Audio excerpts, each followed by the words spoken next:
Я тут мимо шел и встретил Бермет. Бермет говорит: Виталий, пройдемте ко мне в кабинет, мы запишем пару интервью у вас. Мне стало интересно, о чем можно говорить в столь прекрасный день. Я решил все-таки согласиться на это микро-мини-интервью. И сейчас вы посмотрите, что из этого выйдет, друзья.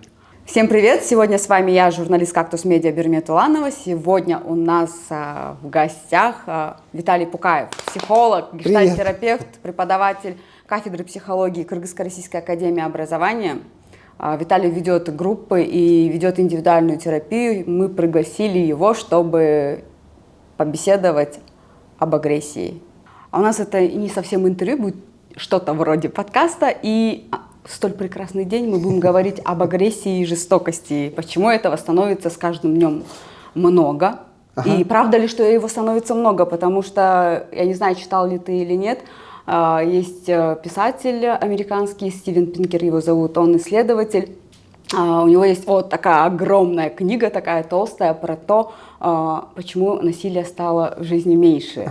Меньше или больше? Меньше. О том, что мы развиваемся, и то, что раньше люди ходили смотреть на казни, теперь и нет. И он это не просто так рассказывает свои раздумья, а там целые статистические данные. В общем, очень серьезная и сложная книга. Но после того, как он выпустил эту книгу, случилась война в Украине. В общем, как-то так все двояко. И поэтому мы решили поговорить об этом с психологом, поразмышлять на эту тему, откуда столько агрессии, жестокости. Вот как-то так. Испорчите настроение чуть-чуть. Про агрессию, да-да-да. Ну, вообще, для меня, не знаю, агрессия равно злость.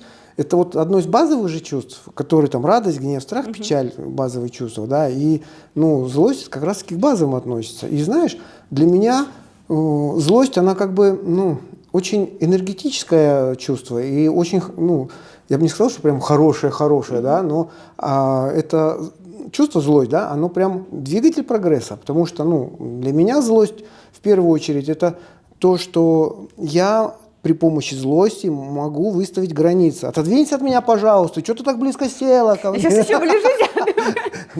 Вот. Через злость я могу выставить границы там, да, и сделать себя в коконе.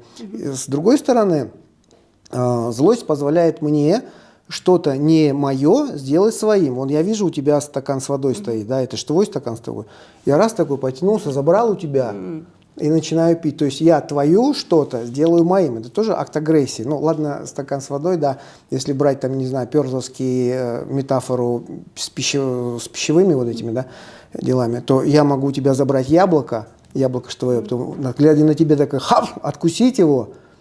Кусание – это тоже акт агрессии. И начать жевать – это третий вид, ну, в смысле, один из тоже актов агрессии. Да, злость я понимаю как реакцию организма на то, что происходит с тобой, что-то не так, несправедливое, то, что тебе не подходит, ты начинаешь защищать свои границы. Это ок.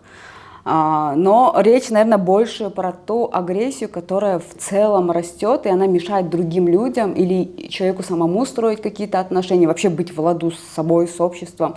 Вот, про это и ту агрессию, которая там приводит к преступлениям. Ну да, я сейчас слышу тебя. Ты говоришь сейчас больше про агрессию, которая, ну, в современном мире все больше и больше. Да, не та, которая здоровая реакция организма, а которая нездоровая и вредящая, так скажем. Да, в обществе оно, видишь, сейчас очень много всевозможных катаклизмов происходит, да, в то, что вот ты говоришь, на Украине творится, да, это все равно уровень агрессии увеличивает. То, что в нашей стране там, да, очень много, ну, возвратившихся мигрантов, да, у которых нет работы, с финансами проблемы, соответственно, социальные неразберихи такие начинают увеличиваться, что и ведет к агрессивным действиям. То есть я начинаю злиться на то, что там ты лучше меня живешь. Офигела, что ли? Отдай свой хлеб мне. И вот эти социальные потрясения, они, конечно же, увеличивают уровень агрессии в стране, уровень агрессии среди населения. Ну, то есть это получается из-за того, что люди не понимают причинно-следственные связи какие-то, и это тоже влияет. Да. Внутри человек начинает происходить дисконнект, да, с тем, что он хочет, и с тем, что он может. То есть я хочу там себе, не знаю, кофе без сахара, а мне дали с сахаром, короче. Ну, я утрирую, конечно, да. Это вызывает во мне протест, я начинаю злиться. И, ну, если я, допустим, проработанный, да, и умею эту злость утилизировать, я могу с этим справиться. Но большая часть населения, да, у нас же она не умеет с этим справляться, с агрессией. И тогда агрессия, которая внутри рождается, ну, которую порождают социальные факторы среды, да, она выплескивается вовне. Ну, поэтому вот очень много там, не знаю, я на самокате езжу, и вот еду, короче, вечером, вслед мне постоянно что-то орут, короче. Ну. Ой, я моим видела недавно. Ты видела про самокатчиков? Нет. Потому что, говорит, пешеход идет, переходит дорогу и думает, боже, лишь бы меня никто не сбил, буду сейчас по правилам переходить. Едет водитель, думает, лишь бы никого не сбить, сейчас буду, в общем, тормозить на светофорах и пешеходных переходах. И только, говорит, самокатчику все равно, он поехал, была дорога и все. Нет, я из разряда самокатчиков, которые соблюдают ПДД, потому что для меня важна моя жизнь и жизнь И все равно окружающих. сталкиваешься с агрессией? Конечно, да, ну свой адрес, хотя я еду по велодорожке, там сигналю, пинг-пинг-пинг, и все равно... А как ты реагируешь на такую агрессию к тебе? Ты знаешь, я научился же, я же не зря психолог, да, ну, во-первых, там есть куча методик для того, чтобы вот эту свою внутреннюю агрессивность устаканить. Ну, не знаю, самое элементарное это... Как это сделать, если ты едешь вот так на самокате, у тебя там куча людей, там дети переходят? Ну, я сейчас начал дышать, это один из вариантов отвлечения, да, то есть это про то, что я могу отвлечься от этой ситуации, то есть подышать, ну, на самокате ясен. Я сейчас доеду домой и подышу, да? Либо там отвлечься, о, какая красивая девушка, какой короткой юбке идет, да, и все, и тогда... И сбил столб. Нет, ну зачем сбил столб? Я же отвлекаюсь, ну, в смысле, от своей агрессии. В общем, отвлечься, да? Да, отвлекаюсь. Отвлечься, подышать, как Да, вариант. Да. Посчитать до 10, там, я не знаю. Ну, что-то такое сделать, чтобы вот эта злость, она не оставалась у меня, то есть ее утилизировать. Ну, это если я не могу ее прямо там кому-то адресовать. Ну, допустим, Бермет, блин, слушай, я сейчас что-то вот, ну, злюсь, ты меня перебиваешь, мне не нравится это, и мне это неприятно. То есть, ну, я свою злость себе, и это пример, друзья, я очень люблю Бермет. Вот, я свою злость легализовал, отдал, и меня отпустило. А я могу ответить пассивной агрессией. Ну да, ну ладно, пассивно. Виталюше никогда ничего не нравится, он всегда возмущается. Да, я такой. Ну, да. как бы... Да. И мы утилизировали. Ну, потому что и я, и Бермет, да, ну, чуть-чуть прокачаны в плане психологии, да, но если, допустим, ко мне обращается соседка с криками «Ва, твоей...»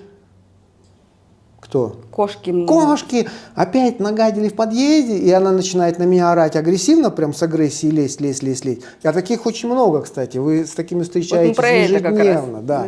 А что с такими делать? Ничего не делать.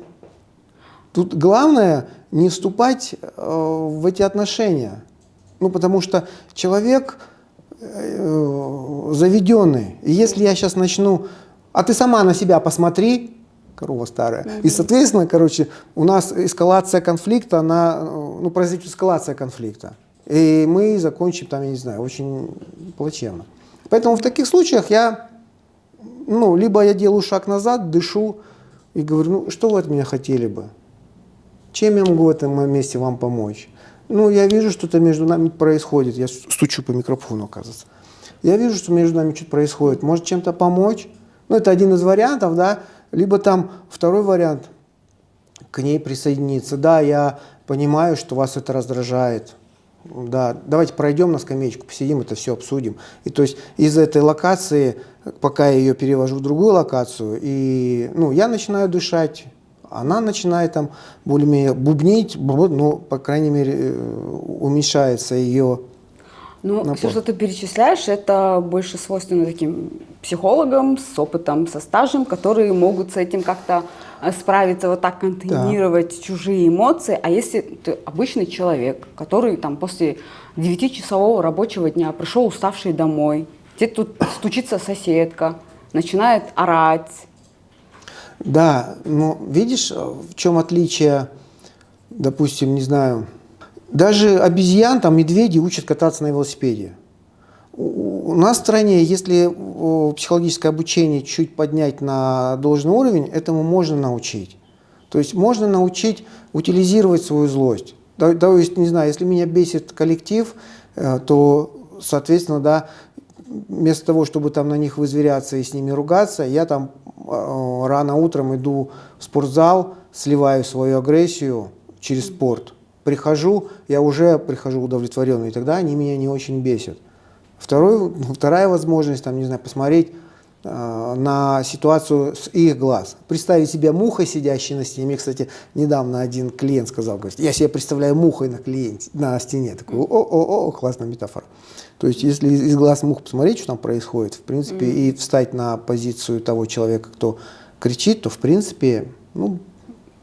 Будет ясно, почему. Да. Ну, стучит он, ну, ясен.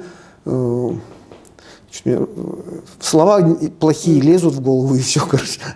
Понятно, что, да, он пришел там с работы, бедняга, да, ему денег нет вызвать там нормальных мастеров, и поэтому он после работы начинает забивать, вешать картины, которые там ему жена уже целую неделю просит повесить. Ну, понятно, что он после работы будет стучать. И вот тогда, когда я это говорю для себя, проживаю, тогда меня отпускает. Ну, если человек не прожил, не проговорил, не наладил контакт с другим, чтобы этой эскалации не случилось. Часто люди уходят в пассивную агрессию, ну, как бы все в себе держат и начинают вот этими язвительными своими шуточками как-то лезть к другому, иногда даже к человеку, который вообще не относится как бы к той теме, вообще к той ситуации.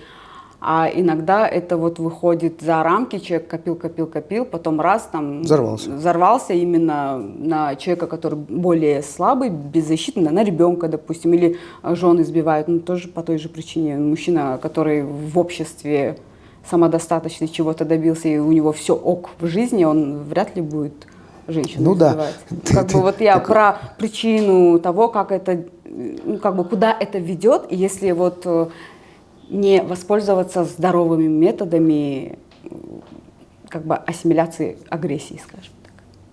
Я правильно тебя понимаю, ты сейчас про хейтерство говоришь? Не только потому про хейтерство. Пассивная агрессия для меня это когда я прямо не могу тебе сказать, да, там, знаешь, ты меня бесишь, уже запарила своими вопросами, тут сидишь, задаешь. Вот. Не могу тебе прямо сказать, я начинаю там через попеновку заходить через пассивную агрессию или там через новое слово хейтерство, да? Нет, ну хейтерство больше, оно, наверное, даже не имеет под собой иногда почвы какой-то причины. То есть это, мне кажется, отдельная категория. Почему? Есть причина тоже сама. Я, допустим, не имею собственных сил сказать тебе прямо, да, что ты там, не знаю, меня бесишь. Я тогда прихожу домой, завожу левый аккаунт и начинаю. А знаете, у Бермет-то губы накачанные. Ну, я ж хейтера тебе. Я ж хейтера показываю. И ты ясен, ну, понятно, что ты будешь написать, нет, это мои родные губы. Вот ты сейчас подписалась уже под эту историю. А я говорю, ха-ха-ха, она еще и вруниха, и все. Нет, я больше про то, допустим, пара живет. Давай. Мужчина на что-то разозлился. Так. Не может нам сказать об этом прямо своей партнерше, поговорить. Что такое не может? Не могу ходить, у меня ноги нет. Ну, не хочет там, не умеет, скажем так. Давай, хорошо. И потом начинает пассивная агрессия, как-то высмеивая ее, проявлять, скажем так, свою агрессию, как-то куда-то выливать, или же вообще никак не проявляя то, что у него внутри какие-то чувства более, скажем так, негативные, копит это все себе и начинает там агрессировать, бить. Или тот же самый начальник, да, который не говорит сотрудникам сразу, что они не так делают, накопил, потом такой раз в месяц всем втык дал, что не справляются, не делают. И вот я больше про то, причины той жестокости, большой агрессии. То есть я к тому, что нужно сначала научиться вот здоровому проявлению агрессии. Если ее не будет, то будет либо пассивная, которая будет портить отношения с людьми, и вы будете выглядеть в глазах людей токсичным. Согласен. Или же будете выглядеть, ну не выглядеть, а насильником станете. Да, я тут абсолютно согласен с тобой. Но если мы говорим сейчас про обучение, про научение, да, то этому всему можно научиться. Либо, там, не знаю, читая журнал, либо смотря вот нас с Бирмет, например, да. И третий вариант – это приходя в кабинет психолога и там обучаясь вот этим моментам. Да, только в этом случае я научусь хотя бы осознавать свою агрессию. То есть ты же меня не просто так бесишь. То есть агрессия, она с чего-то начинается, она на ровном месте не будет ее. Даже если я там накопил чего-то по улицам, идя. То есть я прихожу, ты там что-то начинаешь мне говорить, у меня раз руки затряслись, у меня ноздри раздулись, глаза засудились, все. Вот это момент, когда у меня уже, я дошел до кондиции. И если в нашей стране будут такие вот именно кружки по обучению психологической помощи, да, там, или как-то, да, по-любому как назови, то тогда я в этот момент могу себя поймать и сказать: эй, Виталюха, что-то, я уже погнал. И давай либо приседать, либо отжиматься, либо, прыгать просто, jumping jack делать, хоп-хоп. И через вот эти вот действия физические, да, я могу уровень адреналина и гормонов в себе внутри скинуть и прийти в себя. И тогда я могу более-менее нормально с тобой контактировать. Я понятия нет. Друзья, я понятия, знаете, если что-то это самое, спрашивайте. Это понятно. Так. Но меня еще интересуют именно причины того, как растет агрессия. Допустим, вот я же приводила пример про пару, мужчина там избивает женщину, да? Часто, когда такое случается, обвиняют женщин, типа, ты довела его до того, чтобы он стал таким агрессивным, злым и начал тебя бить. Ну, мне кажется, это какое-то вот снимают ответственность мужчины, как-то его агрессию облагораживают, типа он хотел как лучше, просто его не поняли, просто жена довела, дети довели, что-то еще. Ну, я про то, что невозможно кого-то довести. Человек сам решает, как регулировать себя, как контролировать себя. Мало ли что может в жизни быть. Я согласен с тобой, согласен. И тут как быть с этим, чтобы люди вообще перестали драться? Не драться, а хотя бы оправдывать агрессию, насилие. Если они перестанут оправдывать, мне кажется, это будет каким-то неким толчком, чтобы людей Ты сейчас перестали. хочешь на себя роль Всевышнего взять и говорить: вот, а ну-ка, детки, а ну-ка, соберитесь в круг. Не получится, потому что у нас в социуме так принято, у нас в социум весь такой. И понимаешь, чтобы вот такого не было, надо начинать именно со школ. В школах начинать обучать людей взаимодействию. И тогда народ взрослый уже изменится. Виталий, ты говоришь про то, что в школе, если бы этому обучали, было бы здорово. Но, к сожалению, школа не может со всем этим справиться. Там не будем затрагивать все проблемы системы образования в Кыргызстане, но даже родители, насколько я замечаю, не всегда обучают детей бережно относиться к природе, к животным, к другим. Часто замечаю, как они мучают там бездомных котят. Да. Как это вообще? Смотри, не знаю, ты можешь картины рисовать? Вот Нет, сейчас. А как так получилось, что ты не можешь сейчас картины рисовать, как Пикассо, допустим, или там, не знаю. Не знаю, как мне Верещагин? неинтересно, наверное, это было. Неинтересно было. Во-первых. Во-вторых, тебя этому не научили. А как вот взрослые люди, как ты и я, могут научить ребенка беречь природу там, и не проявлять акты жестокости, если их этому тоже не научили? Хотя бы потому, что мы люди, и нам уже по много лет. Да. Потому что мы люди, нам по много лет, да, и потому что уровень ответственности у нас с тобой очень высокий, да, там, не знаю. И из-за этого. Но есть категория людей, у которых уровень ответственности низкий очень. Пришел, не знаю, с работы поел, поспал, занялся сексом, и все. То есть, если пирамиду Маслоу брать, да, вот эти базовые потребности удовлетворяет, а остальные им и не нужны. Понимаешь? И, соответственно, оттуда им без разницы, что там творится с детьми.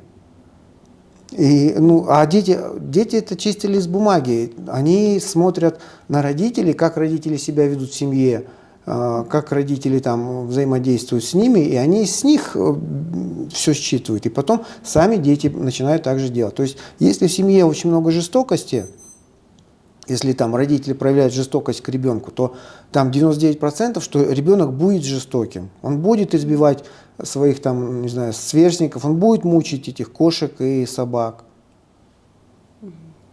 Потому что выхода агрессии у него нету, его не научили по-другому. И тогда вся вот эта агрессия, которая у него копится, она будет выходить через акты жестокости. По отношению к другим. Да. А насколько вероятно, что человек, который вот в детстве проявлял жестокость по отношению там, к котятам, щенятам, вырастет и начнет убивать людей и как-то...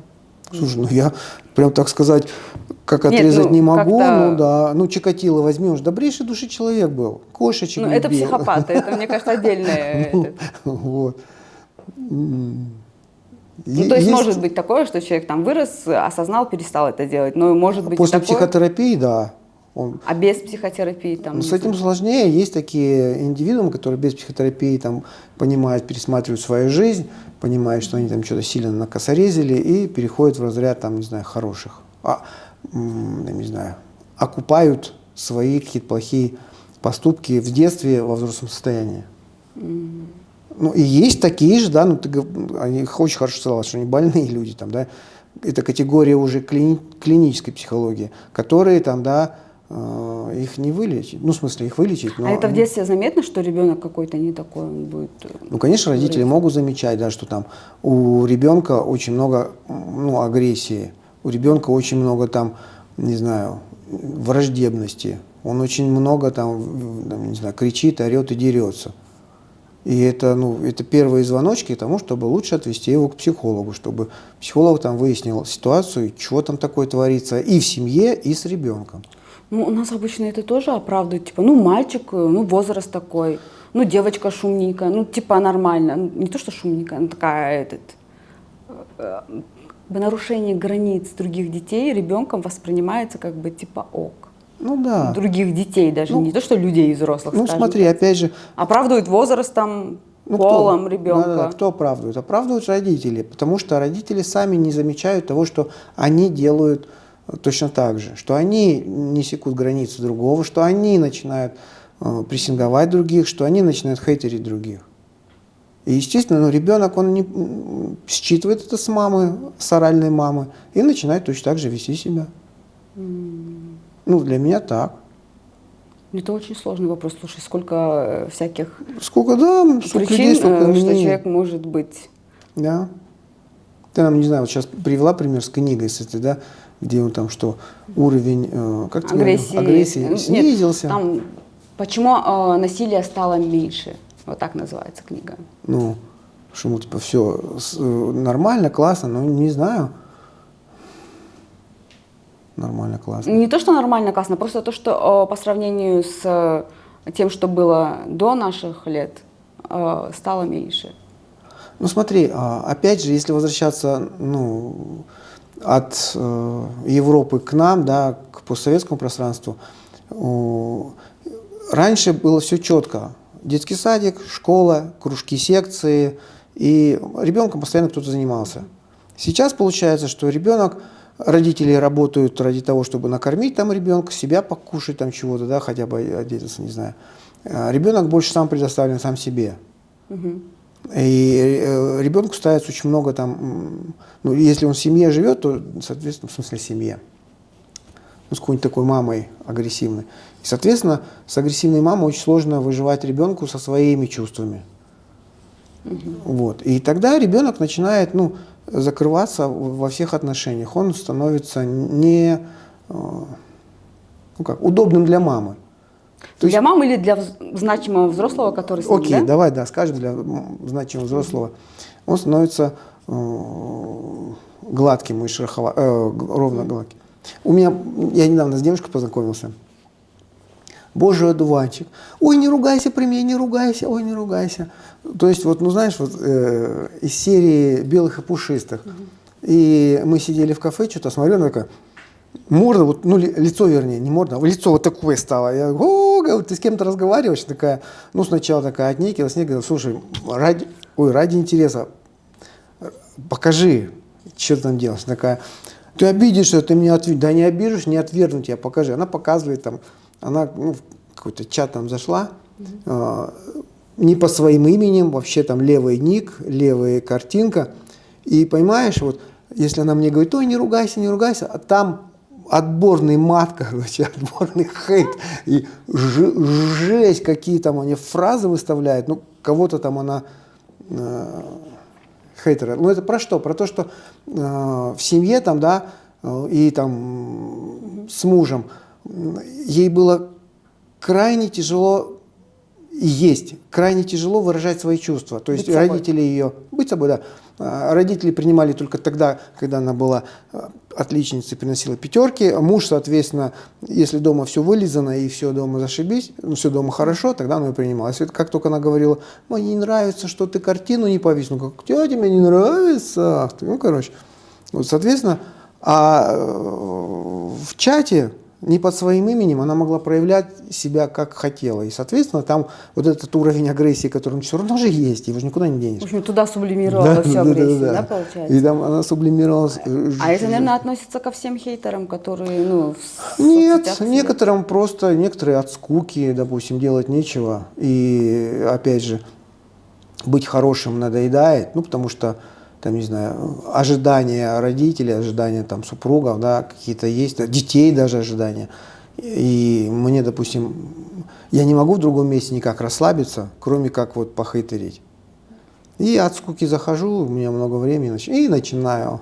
А у тебя-то губы накачанные. Ну и безнаказанность, наверное, такое порождает больше какой-то агрессии, вседозволенности, то, что вот, ну, никто не узнает, там же надо заморочиться, IP-адрес вычислять, ну, как бы этим мало кто занимается. Во-первых, а во-вторых, это же у нас ненаказуемо. Ну, оскорбил, типа. Да. Ну, допустим, где сейчас вот, ну, до вот этих вот ситуаций на Украине у них был закон о буллинге. То есть, если ребенок жалуется, что его буллят, то это уголовно наказуемое дело. То есть, привлечение родителей, привлечение детей, которые буллят. И там... Педагогов, наверное, тоже. Да, там всю систему. И очень жесткое наказание. И, ну, до событий с буллингом на Украине, по крайней мере, да, я почему про Украину говорю, очень много психологов было с Украины, с которыми мы работали совместно. Поэтому. Ну, там очень хорошие психологи. Да, очень хорошая школа там. Вот. И, а в плане, допустим, хейтерства, да, на Украине не было законов, поэтому там их очень так, ну, солидно. Но опять же, видишь, по статистике под хейтерство попадают, ну, ведутся подростки. И если там уровень, ну, я сейчас точно тебе цифр не скажу, ну, короче, когда... Короче, сейчас уровень суицидов увеличился именно вот из-за хейтерства, да, потому что, ну, психика еще не сформирована. Любой там, да, у тебя губы накачаны, но вызывает реакцию, и это может привести к суициду. Но опять же, понимаешь, это тоже уголовно наказуемо. Если, допустим, есть статья доведение до суицида, спасибо. Но чтобы эту статью как-то применить, нужно доказать, что это было доведение до суицида. Это надо найти человека, который писал через этот аккаунт. Ну, да. Это, да, опять же, сложно. Сложно, да? Ну, то есть, получается, мы возвращаемся опять к тому, что надо с детьми разговаривать, их обучать к тому, что если кто-то левый пишет в соцсетях с непонятного аккаунта или даже с понятного, то не нужно его слова за чистую монету принимать. Это опять устойчивые отношения в семье. Ну, в общем, возвращаемся к началу. Тут в первую очередь, ну, я как родитель должен научиться взаимодействовать с хейтерством, потому что, понимаешь, даже я, короче, ну, периодически ведусь, меня вводит в ступор, короче, вот эти, вот, знаешь, их, ну, хейтерские вот эти дела, потому что, ну... Ну, неприятно читать там про себя что-то плохое. Понимаешь, хейтерство, оно очень плотно граничит с критикой. Ну, то есть, если меня критикуют, я взвешиваю, ну да, здесь я скосячил, ну, принимаю. Ладно, короче. Причем критика идет там вместе косяка, да, моего, вместе моих каких-то неправомерных действий. И еще и, ну, каких-то там такой доказательной базы, грубо говоря, да. Понятно, что это очень субъективно. и я это принимаю, это нормально. Но если меня начинают там долбить всевозможными, а ты вот когда говорил про берметные губы, ты усы наворачивал себе, значит, ты, короче, там чего-то с тобой происходило внутри, ты плохой, вала. Ну, это уже фигня галимая. Вот это хейтерство называется. И если там человек, допустим, да, в этом месте, ну, слаб и неустойчив, он может сильно раниться. И, ну, хейтерству подвергнуты не только там, не знаю, простые обыватели и звезды, он сколько им. Ну, они в первую очередь, скажем Да. так, им сам Господь Бог велел страдать от этого, поскольку, ну, такова плата за известность. Да. Ну, если мы с тобой сейчас только что говорили, да, что там, не знаю, это из интереса, да, со скуки там занимаются, да, там, не знаю, когда вот сублимируют, Да. еще и вариант, когда я начинаю, ну, завидовать тебе, что у тебя там, сколько у тебя подписчиков? Не знаю, 1600, 700, вот так. Вот, допустим, я начинаю завидовать, что у тебя 6000 подписчиков, короче, что ты такая там, не знаю, продвинутая, что ты можешь на этом деньги зарабатывать, а я вот сколько там не пытаюсь с этими своими там подписчиками, короче, не заработать не могу, ничего не могу. И я из вот этой именно злобы, из агрессивных своих дел начинаю тебе, ну, ты-ды-ды-ды. Кстати, знаешь, что интересно? Количество людей, которых я бешу, и количество людей, которым я нравлюсь, оно примерно одинаковое, да. Знаешь почему? Потому что, короче, ну, когда человек любит и когда ненавидит, гормоны одни и те же вырабатываются. Окситоцин, там, дофамин, они одинаковые. То есть человек получает удовольствие от любви и от, не знаю, ненависти. Кстати, смотрела фильм этот «Части тела»? Нет. С Говардом Стерном. Говард Стерн — это первый нью-йоркский диджей, который вот, ну, внедрил всю вот эту вот бла-бла-бла в радиоэфир. И он в прямом эфире такую билиберду нес, просто вот, ну, фу-фу-фу, такое. Чтобы просто занять эфир? Да, это типа того. Там он рассказывал, как он пукает, как он, короче, вот. И решили собрать интервью у жителей Нью-Йорка, ну, чтобы рейтинги составить. И, мол, типа, вот, Говард Стерн, сволочь, ненавижу его. А почему вы же слушаете его? Блин, интересно, что будет дальше. То есть, понимаешь, что... То есть все-таки это живой интерес, потому что когда нам все равно, мы мимо проходим. Вот, а держит именно вот, ну, либо ненависть, либо любовь. И часто замечаю то, что у людей сильную агрессию, вообще такой хейт вызывает, когда другой позволяет себе то, что они не могут себе позволить. Ну, Там, да. Ну, не знаю, быть открытой, искренней, честной. Там бывают какие-то блогеры очень интересные, они там могут кривляться на камеру или там заплакать на камеру. Ты про меня говоришь? Я не видела, чтобы ты на камеру плакал. И, в общем, те, кто не могут, то такие свои эмоции, какие-то порывы внутренние пустить наружу и показать на камеру, начинают их за это ругать сильно. Ну да. Как бы, типа, я себе не разрешаю, давай ты, типа, тоже не разрешай. Ну да. Друзья, хейт — это из английского слова, да, ненавидеть, поэтому хейтерить оттуда взялось. Знаешь, прикол в том, что если возвращаться опять к нашей с тобой злости, то злость, я злиться на тебя могу только по двум причинам. Первая причина — это то, что я очень тебе завидую, что ты так можешь сделать, ну, плакать, кривляться, да. И я себе этого не разрешаю, потому что у меня внутренние установки стоят, что Виталюша, ты никогда так не сделаешь. Хорошие мальчики так не делают. Хорошие мальчики ведут себя прилично. А вот это неприлично. И из-за этого я начинаю злиться, потому что ты можешь себе позволить, а я не могу. И второй вариант, что я точно так же делаю, как ты, и этого в себе не признаю. Не хочу это видеть. Не хочу этого видеть. И очень сложно. У меня так, мы буквально недавно про властность говорили, про мою. И я очень властный человек. Да, не замечала. Очень властный, короче. И когда мне, говорят, Виталюх, ты властный, я, сильно злиться начинаю. Какого фига? Где вы властного меня видите? Я добрейший души человек, белый пушистый. И жена мне такая, Виталюх, вот сейчас же ты ж властный, ты сейчас продавливаешь свое мнение. Мне такой, ай, блин, да. Да, я властный.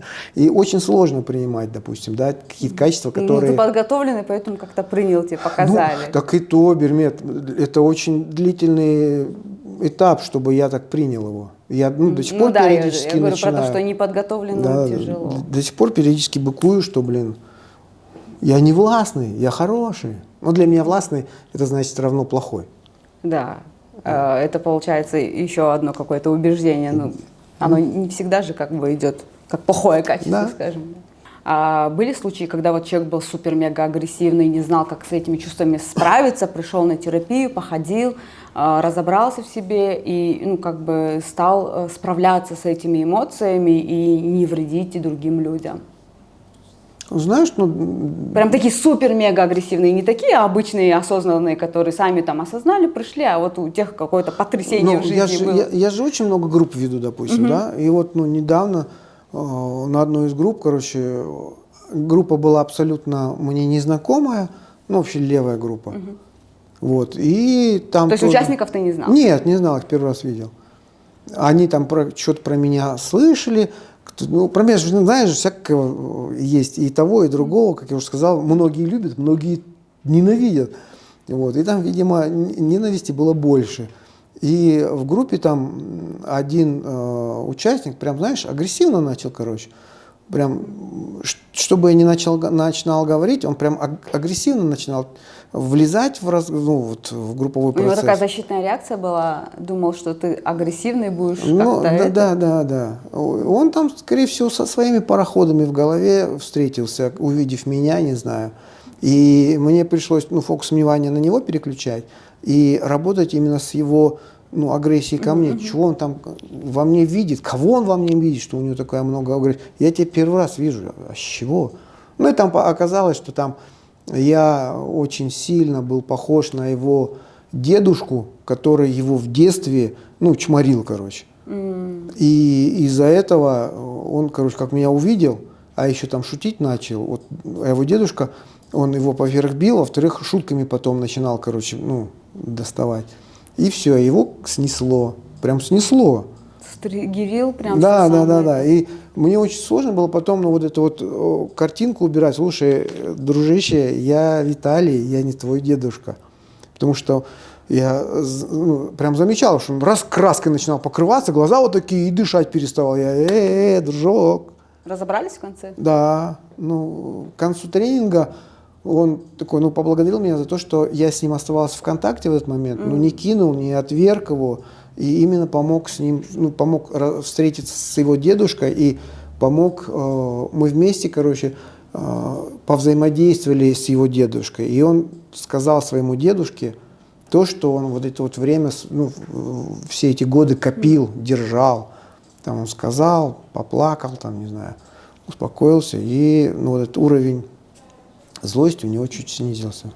Блин, все беседы с психологами заканчиваются с тем, что надо идти к психологу, чтобы потом как бы самому было хорошо и здесь, с детьми в отношениях, в плане воспитания. Потому что я как бы все примеры слушаю сегодня твои, вспоминаю, как я там реагирую, когда у детей какая-то агрессия или злость, как это контейнировать, потому что, я так пугаюсь злости, агрессии, но я не знаю, в окружении вроде не было таких прям мега-агрессивных людей, когда кто-то кричит или что-то еще? Я, знаешь, я научился с этим взаимодействовать. Мне, так как много групп веду, очень много же всего встречается. И, мне даже как-то интересно со злостью работать, потому что мне не страшно, мне интересно, откуда у человека столько агрессии в отношении меня. Я вообще не при делах. Откуда это все у него там? И помогая ему разобраться с его вот этими фишками, мне становится легче. И ты спросила про пример, давай тебе другой пример приведу. Я на улице встретил бабушку одну. Я не курю, а получается, я шел с девушкой, которая курила. И так получилось, что, короче, она хотела выкинуть в урну, и у нее этот окурок куда-то упал мимо. Да. И тут, откуда ни возьмись, появилась эта бабушка. И понимаешь, как она... Влетела бы. Да. Девушка, она как-то сразу ретировалась за меня, спряталась, а эта бабушка начала ко мне вот в нос так. вала-вала-вала-бу, вала-вала-вала-бу, понимаешь, прямо орать. И я почувствовал, что вот акт агрессии, там, злость, ненависть, понимаешь, просто вот меня окутало. Я почувствовал, что я, Виталий, там, да, 38-летний, превращаюсь в маленького-маленького 5-летнего Виталюшу, которого трясет, и тетенька, не кричите, тетенька, пожалуйста. Ну, такого, прикинь. И я прям почувствовал этот ну, элемент.